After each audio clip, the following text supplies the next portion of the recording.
Reading MCQ কি আপনার জন্য অনেক কঠিন মনে হয়? তাহলে এই ভিডিওটি আপনার জন্য। 4টি স্টেপ ফলো করলে রিডিং এমসিকিউ সলভ করা আপনার জন্য অনেক সহজ হয়ে যাবে।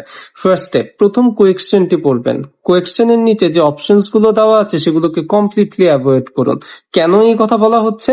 মোস্ট অফ দ্য কোয়েশ্চেনে 4টি অপশন দেওয়া থাকে। 4টি অপশনের ভেতর 3টি ভুল ইনফরমেশন এবং একটি সঠিক ইনফরমেশন দেওয়া থাকে। যখন আপনি সবগুলো অপশন পড়ছেন তখন 75% রং ইনফরমেশন এন্ড 25% সঠিক ইনফরমেশন নিয়ে আপনি প্যাসেজে যাচ্ছেন সঠিক উত্তরটি খুঁজে বের করতে। তখন আপনি আরো বেশি কনফিউজড হয়ে যাচ্ছেন।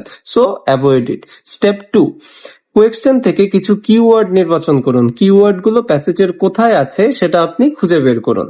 স্টেপ 3, লোকেশন আইডেন্টিফিকেশন হয়ে গেলে প্যারাগ্রাফ থেকে কয়েকটি সেন্টেন্স পড়ে নিজের মতো একটা উত্তর মাথায় আসবে। দেন নিচের মাথায় আসা উত্তরটি নিয়ে সবগুলো অপশনস পড়ুন। ইন টার্মস অফ মিনিং, যে অপশনটি আপনার মাথায় আসা উত্তরের সবচেয়ে কাছাকাছি হচ্ছে সেটিকে আপনি উত্তর হিসেবে চুজ করবেন।